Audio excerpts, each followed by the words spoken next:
Bonjour à toutes, bonjour à tous. Nous sommes vraiment ravis de vous retrouver sur Courtage TV avec notre partenaire, le groupe April. Nous ouvrons ce plateau alors que vient de s'achever les journées du courtage à Paris. Nous allons donc aborder l'ensemble des grandes tendances du marché et de l'activité de courtier, vos attentes en tant que courtier et celles de vos clients, comment ils se projettent en cette fin d'année. Nous avons le plaisir de recevoir Marie-Agnès Vassal. Bonjour. Bonjour. Vous êtes directeur général et fondateur de Seudre et Garonne Courtage. Edgar Ebami, vous êtes à ma droite, vous êtes gérant principal de Cortex Assurance. Bonjour. Bonjour, c'est bien ça. Merci de votre présence, Daniel Goldman également. Bonjour. Vous êtes country manager au sein de Insify. Tout à fait. Vous nous expliquerez tout à l'heure ce que fait votre entreprise. Et Sébastien Limousin, à ma gauche. Bonjour Sébastien. Bonjour Jean-Luc. Merci vraiment de votre présence. Vous êtes directeur général délégué en charge de la distribution et du digital du groupe April. On va se faire un petit tour de table avant de démarrer sur notre échange. Quelques mots pour faire connaissance avec votre cœur d'activité, Marie-Agnès. Est-ce que vous pouvez nous dire ce que vous faites exactement ? Oui, bien donc je suis courtier. Je propose spécialement des contrats d'assurance de prêt. Donc je travaille avec des banques qui me demandent d'intervenir quand le contrat groupe qu'ils proposent ne peut pas proposer de solutions intéressantes pour leurs clients. Donc voilà. Vous êtes à Paris, Bordeaux Mon cabinet est à Paris et moi je suis physiquement à Bordeaux. Donc j'ai des activités sur les deux villes et puis même j'ai une activité aussi internationale puisque j'assure beaucoup de non-résidents pour lesquels justement les contrats groupes ne proposent pas de solution. Parfait.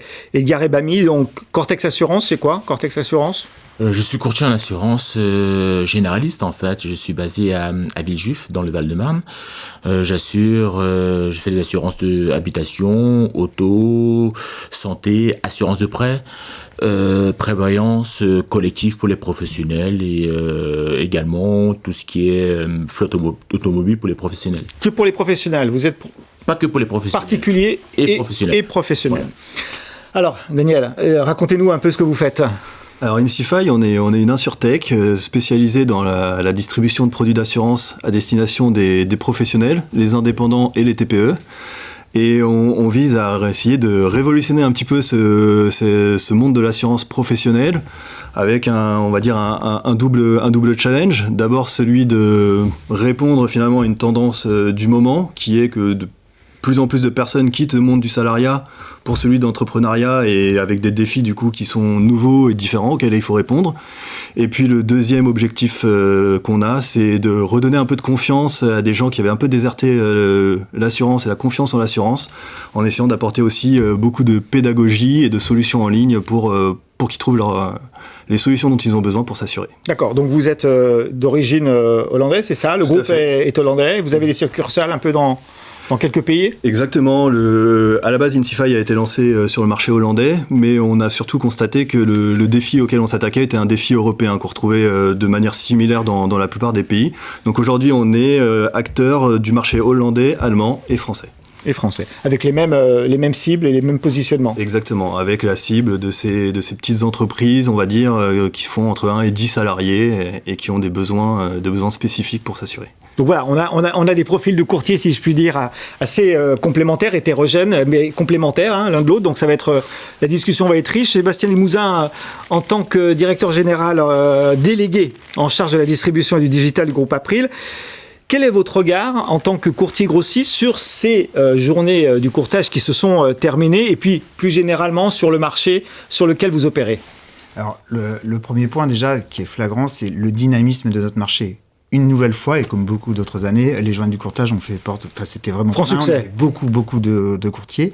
Donc ça, c'est le point positif. On est sur un marché qui est toujours très très dynamique, avec une certaine évolution dans les préoccupations des courtiers. Les échanges, en tout cas que moi j'ai pu avoir avec nos équipes, ont pu avoir avec nos partenaires courtiers, qui étaient des partenaires comme ce qu'on a aujourd'hui sur le plateau, qui étaient sur des cibles des modes ou des marchés différents. On a beaucoup de préoccupations cette année qui sont liées à l'environnement et au pouvoir d'achat, notamment sur les lignes de produits qui sont assez simples et un peu des produits de consommation comme la santé, l'automobile. Donc là, des vrais sujets liés aux offres.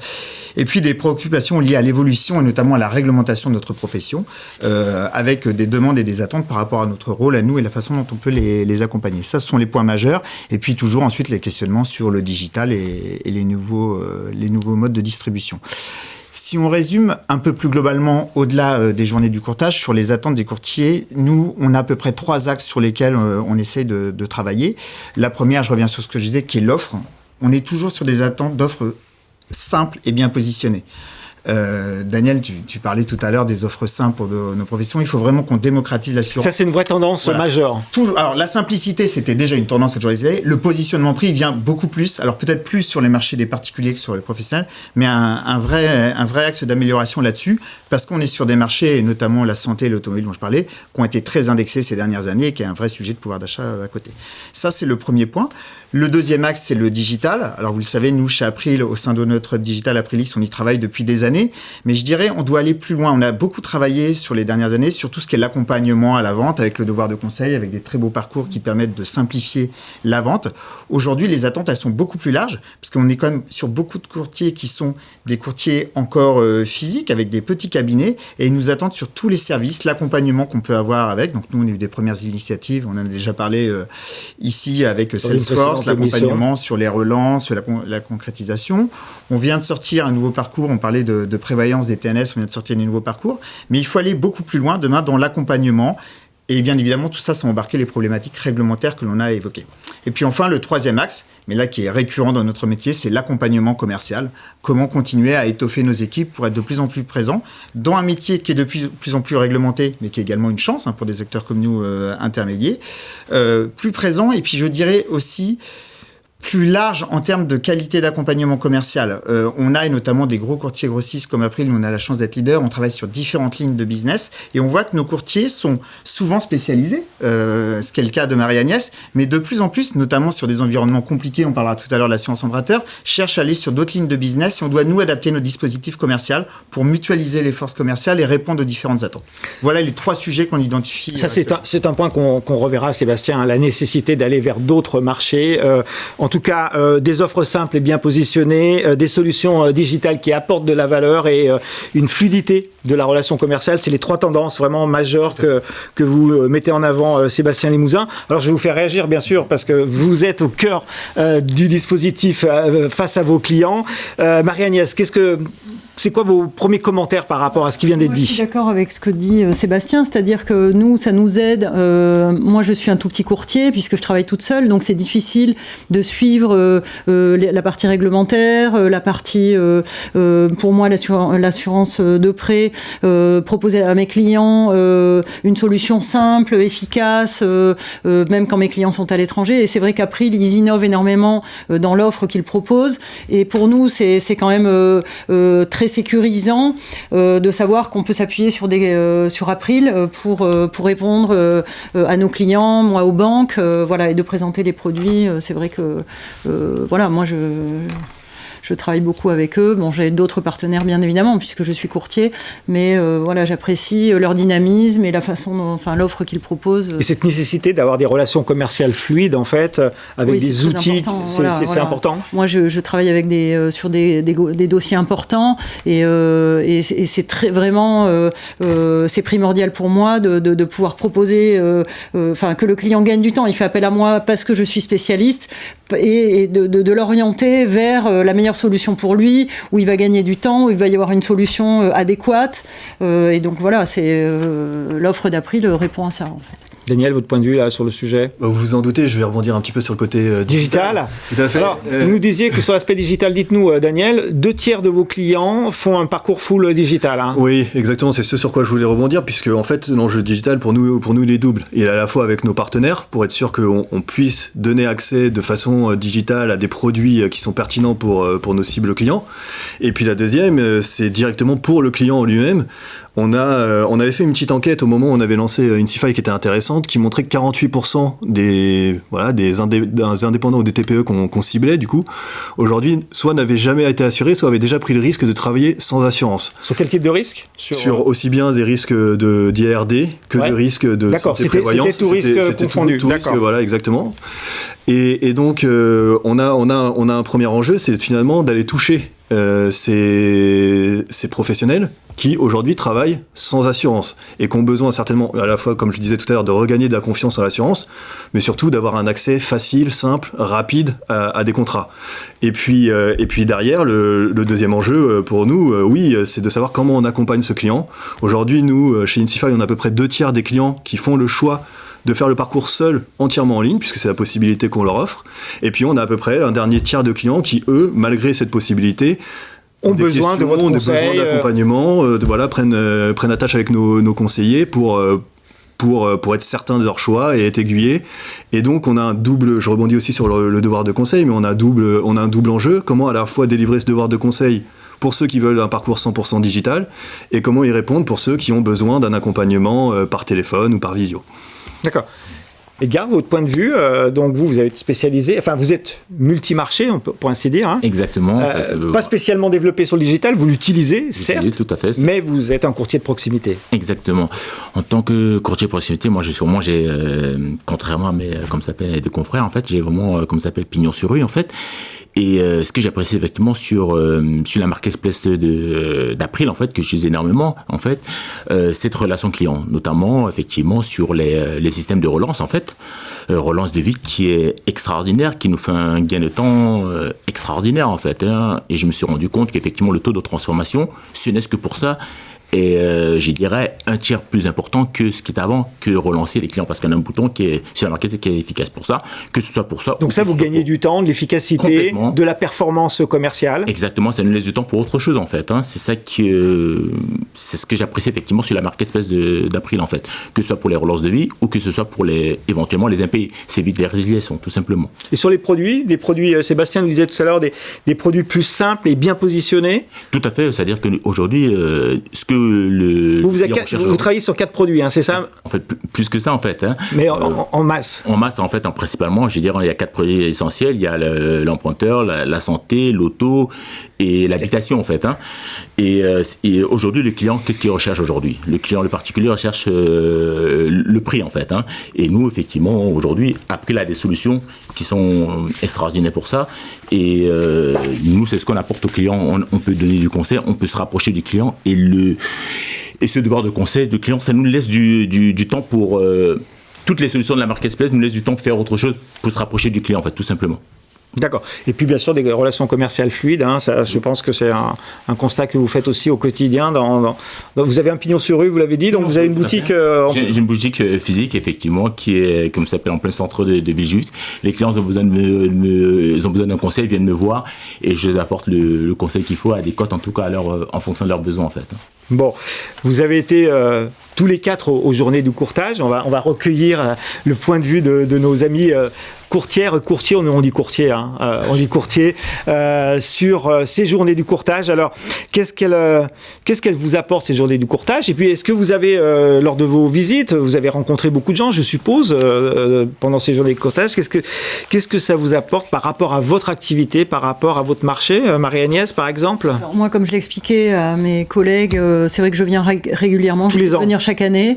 Je participe surtout aux conférences et ça m'apporte une vision, toute la partie réglementation, en fait, ça me permet de voir où on en est, quelles sont les tendances. C'est une remise à niveau d'une certaine façon réglementaire. Voilà, exactement. Je travaille toute seule, donc c'est compliqué pour moi que l'information arrive jusqu'à moi. Donc c'est une occasion de sortir, de rencontrer d'autres courtiers, d'échanger, de voir comment les autres travaillent, quelles sont leurs tendances, la façon dont ils abordent justement le marché, et puis bien évidemment les compagnies d'assurance, trouver des idées, rencontrer nos partenaires, parce que c'est toujours mieux de connaître les gens physiquement plutôt que de s'imaginer une compagnie et enfin voilà les classiques du courtage. Mais c'est vrai que le premier point pour moi le plus important, c'est vraiment l'information et la réglementation. D'accord. Edgar, vous, qu'est-ce que vous avez...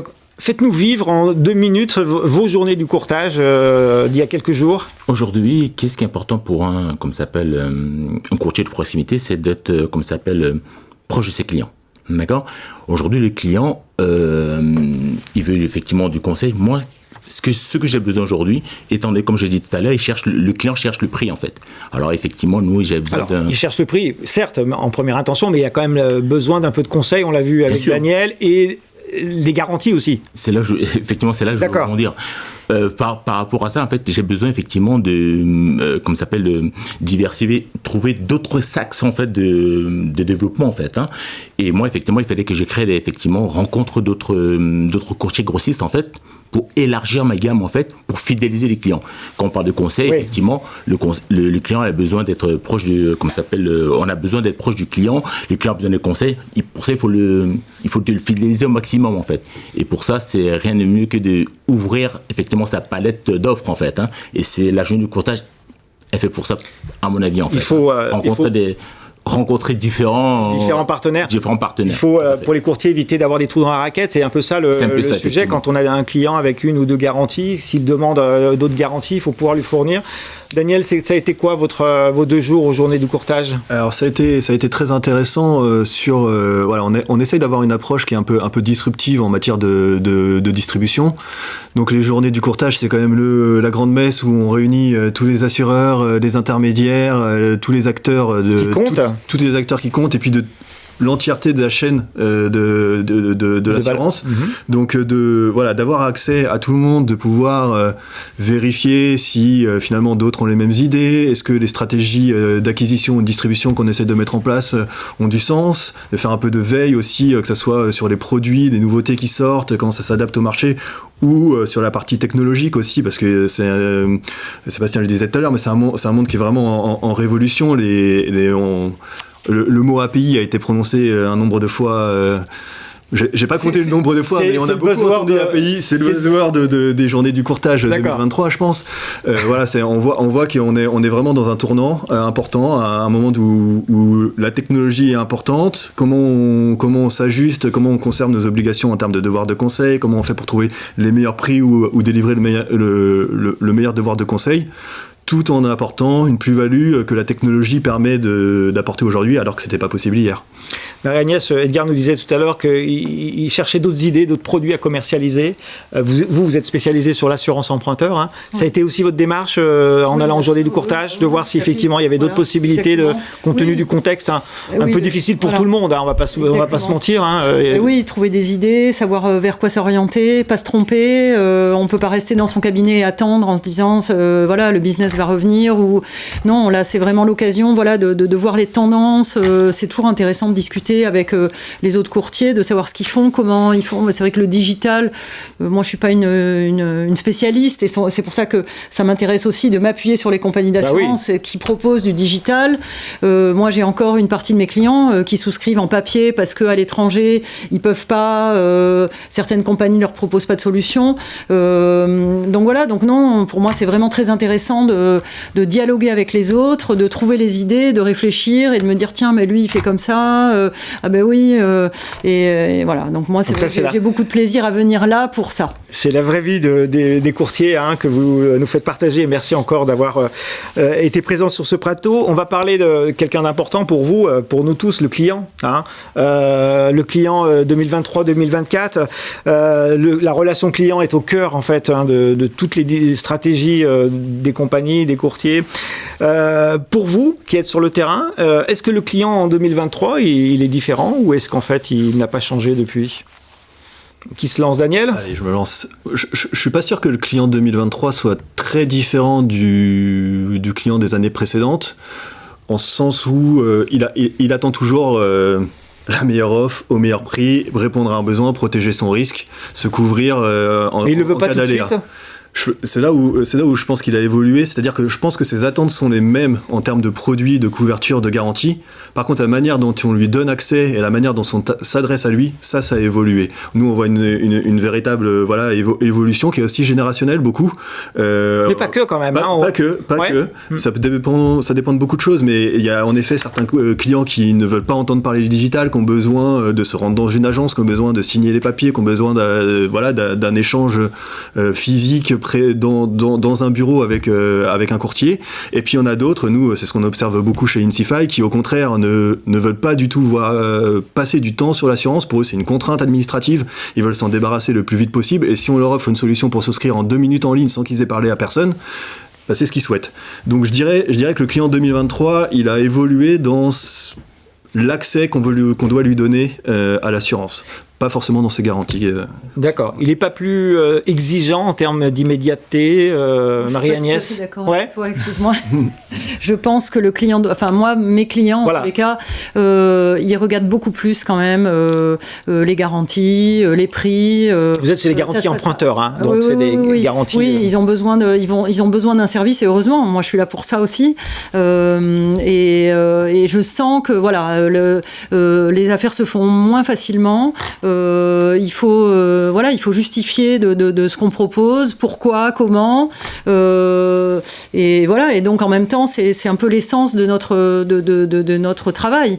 Moi je suis courtier en assurance, c'est-à-dire que je fais l'intermédiation entre le client et la compagnie d'assurance. Donc ça a du sens d'apporter un service, un conseil. Et aujourd'hui, je pense que moi mes clients qui sont exigeants le demandent de plus en plus. Edgar, votre point de vue, ils sont plus exigeants les clients sur l'immédiateté, sur le produit, sur le service? Les clients, par rapport à moi, ils sont un peu, je dirais, c'est les mêmes en fait. Ils sont exigeants à quel niveau? Parce qu'aujourd'hui, avec le contexte actuel, en fait, un peu la guerre des prix, inflationniste, etc. Les clients regardent énormément le prix. Ça c'est important peut-être. Hein. Sébastien l'a signalé en début d'intervention. Est-ce qu'il y a une pression sur le prix qui est un peu plus importante aujourd'hui dans ce contexte que vous avez évoqué, Sébastien? Vraiment, vous le ressentez vraiment au quotidien? Moi, je le ressens au quotidien. Tous les jours, les clients ils me demandent effectivement le prix. Ce qui est différent pour les clients professionnels ils acceptent effectivement de mettre un peu plus cher, mais avoir du vrai conseil. Mais le client particulier, effectivement, il recherche aujourd'hui le prix. Je le remarque, ils ont une pression qui est quotidienne en fait. Certains disent qu'il est aussi plus volatile. Est-ce que vous le constatez? Je le constate effectivement. Sur les taux d'attrition de vos contrats? C'est la raison pour laquelle mon portefeuille aujourd'hui est constitué à peu près de 20% de professionnels et 80% de particuliers. Et j'ai envie de m'orienter plus vers le professionnel, en tout cas développer la partie professionnelle. Oui, il y a une pression que vous ressentez forte sur le particulier. Parce que le professionnel est beaucoup plus stable que le particulier aujourd'hui, en fait. Sébastien, vous vouliez réagir? Non, mais c'est intéressant le dernier échange, qu'on voit bien que les désaccords, ça porte plutôt sur la cible entre le professionnel et le particulier. Tout ça, ça va tourner autour de l'expérience client in fine. Et on voit que vous avez les mêmes préoccupations avec des curseurs, des niveaux différents en fonction des... Daniel, alors, votre sentiment en complément de ce que vous avez déjà dit sur le client 2023? Je pense que le client n'est pas forcément plus volatile, mais il a plus de moyens pour comparer. Donc peut-être que le moment du choix est plus long. Par contre, une fois qu'il a trouvé le contrat qui lui correspond, je pense qu'il reste fidèle. Alors bien sûr, il peut y avoir des contextes particuliers, mais de manière générale, je pense qu'il reste assez fidèle. Par contre, il y a un vrai moyen de comparer aujourd'hui les prix plus facilement, d'avoir accès à différents tarifs, différents niveaux de garantie, par le biais soit directement sur Internet, par le biais de comparateurs, par le biais aussi un peu de faire parfois lui-même en amont le travail du courtier finalement. Donc oui, je constate ça. Et puis je donnerai juste un exemple qui est un peu différent. On a mis, nous, du sans-engagement dans nos contrats de responsabilité civile professionnelle. Et c'était la crainte de tout le monde de se dire, si vous donnez du sans-engagement, les clients vont partir. Exactement. Et finalement, c'est pas ce qu'on constate. On a des taux similaires au reste du marché. Une fois que le client est satisfait, je pense, des garanties qu'on lui propose, donc il y a un vrai devoir de conseil là-dessus pour être sûr de lui donner l'offre la plus pertinente. Mais une fois qu'il a souscrit, je pense pas qu'il ait spécialement plus de risques qu'avant. Si je peux rebondir. Oui, bien sûr. Concernant, par rapport à ce qu'il vient de dire mon confrère, effectivement, moi je trouve qu'il est plus volatile dans le sens où ce n'est que les nouvelles lois qui sont mises en place. La loi Lemoine, avant il y avait effectivement pour l'IRD, la loi Hamon, effectivement, où tous les ans, en fait, après une année, effectivement, vous pouvez partir de votre assurance comme vous voulez, en fait. Aujourd'hui, avec la loi Lemoine, même à n'importe quel moment, vous pouvez quitter votre assureur. Et ça, on constate bien que, effectivement, tous ces réglementations, toutes ces lois vont, entre guillemets, vers la concurrence et vers favorise la concurrence et la volatilité. Et je pense que c'est s'exprime bien effectivement qu'on est dans un système où effectivement les prix sont là pour... Alors on va voir maintenant, vous l'avez évoqué Edgar, on va parler un peu de la réglementation. On entend ici et là en se promenant dans les salons, dans les travées des journées du courtage, de la réglementation, du poids de la réglementation peut-être, vous allez nous le dire ou pas. Est-ce que cette réglementation qui est souhaitable d'une certaine façon, je pense, enfin vous allez nous donner votre avis, elle transforme votre organisation? Est-ce que ça aussi génère d'avoir plus besoin d'un apport de compétences extérieures ou pas pour être conforme? Daniel, là-dessus. Alors nous, on est peut-être dans un cas un petit peu particulier parce que c'est vrai qu'on s'adresse à des clients en ligne. Donc oui, on a un poids de la réglementation, c'est de savoir comment on va transposer ce devoir de conseil qui a toujours finalement été effectué dans le cadre d'une relation humaine à une relation plus digitale. Donc oui, le poids de la réglementation, on le sent. Pour autant, on sait qu'il est nécessaire, qu'il va dans l'intérêt d'assurer. Donc je dirais que oui, il y a un poids de la réglementation. Et on travaille à vivre avec. Voilà. Exactement. Et c'est normal. Marie-Agnès, là-dessus? Oui, sur l'emprunteur, vous avez subi des évolutions réglementaires? Et donc, bien évidemment, je suis dans l'axe. On est obligé, c'est ce qu'on disait vis-à-vis de nos partenaires. On est obligé d'être comme il faut. Et puis vis-à-vis de nos clients, bien évidemment. Moi, je trouve que c'est plutôt très bien. Personnellement, ça assainit le marché. Ça, voilà. Après, ceux qui n'ont pas envie, tant pis. Mais je pense qu'ils pourront pas travailler, ils pourront pas revendre leur cabinet très rapidement. Enfin voilà. Donc moi, je suis pour. Mais travaillant seul, c'est pas trop compliqué. Donc il faut être aidé, quoi. Hein. Mais bien évidemment, oui, moi au début, et puis même, c'est, comme je le disais tout à l'heure, c'est pour ça que je viens aussi pour suivre, pour voir ce qu'il faut. Voilà, j'adhère à des regroupements pour avoir l'information. Les gardes sur la santé, sur tous les risques que vous couvrez. Effectivement, ces réglementations, moi, je rejoins Agnès et Daniel, effectivement, elle est nécessaire. Elle est très présente au sein de votre cabinet au quotidien? Pas au quotidien, je ne peux pas dire au quotidien. D'accord. En fait, mais on doit être, il y a toutes les ultra vigilant, conforme, etc. Et fait en conformité avec ça, avec toute cette réglementation. C'est la raison pour laquelle dernièrement, je crois que c'est en 2023, on est obligé d'adhérer à une association. Justement, elle est là pour ça, pour nous aider, effectivement, à être en conformité avec toutes ces lois. En fait, Jean-Luc, on a deux axes sur la réglementation. Il y a la réglementation qui va dans le sens du consommateur, qui est souvent autour des produits. C'est le cadre de la loi Lemoine. Et là, très honnêtement, pour des acteurs du courtage comme nous, ça doit se transformer en opportunité. On a une réglementation qui favorise le consommateur. Et que ce soit la loi Hamon, et bien évidemment, il y a des résiliations, etc., mais également une ouverture de marché qui nous permet, nous, acteurs de la distribution, d'aller dans le sens du consommateur et de faire développer notre business. Et puis, on a la réglementation de notre profession, ce que vient de développer Edgar. C'est vrai qu'on l'a vu, notamment lors des renouvellements Auréa, c'était un peu compliqué. Et là, ça nous permet aussi de mettre en avant qu'on est une profession responsabilisée avec des acteurs qui exercent correctement leur devoir de conseil.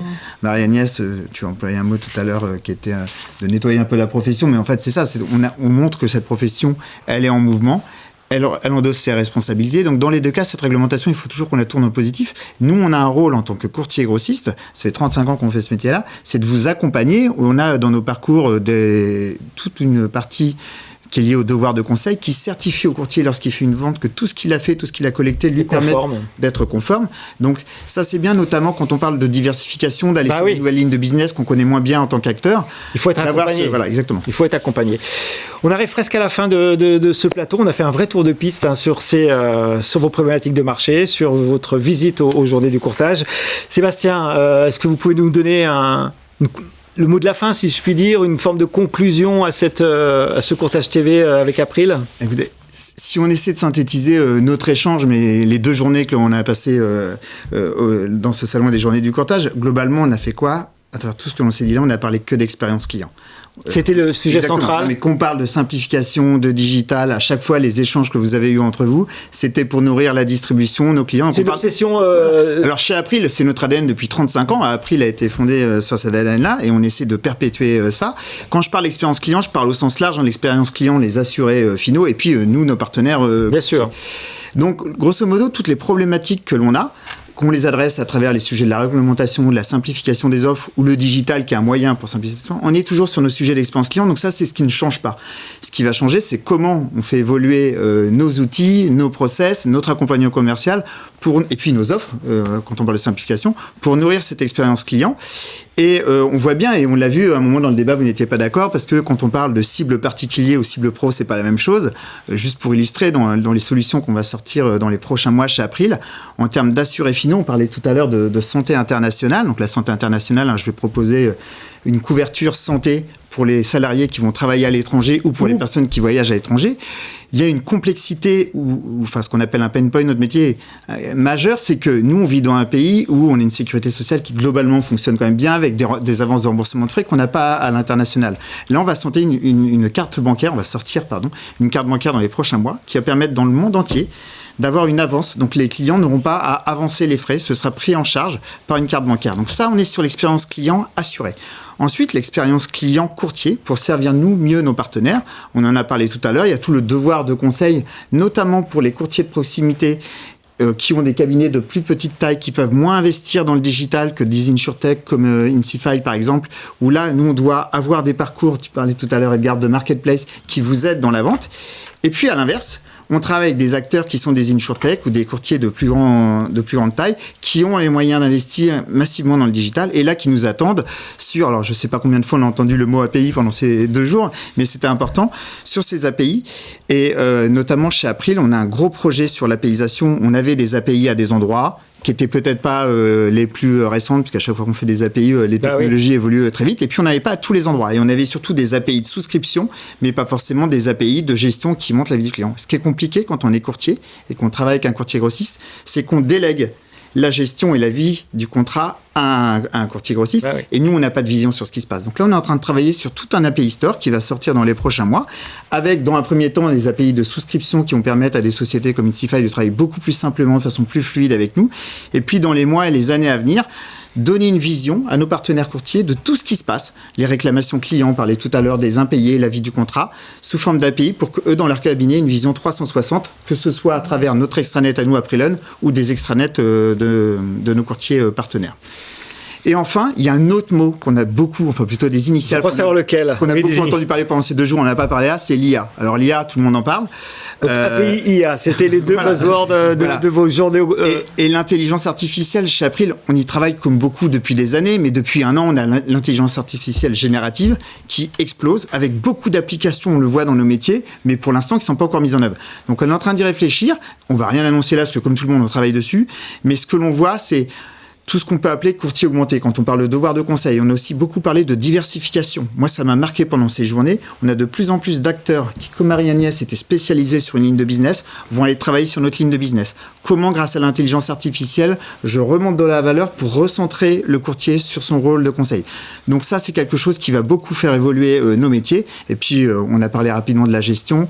Quand on est un acteur comme nous qui a 35 ans, avec 35 ans de contrat, le rôle de gestionnaire, il sera beaucoup plus simple quand on va lui faciliter la recherche avec de l'intelligence artificielle, par exemple. Bon, écoutez, je crois que Sébastien Limousin nous a quasiment tout dit avec de belles annonces en plus. Merci d'en avoir fait profiter Courtage TV et après. On va devoir se séparer. Le plateau est terminé. Marie-Agnès, merci de votre présence. Edgar, merci beaucoup. Merci. Daniel, merci. Et puis on se retrouve très très bientôt pour un prochain Courtage TV.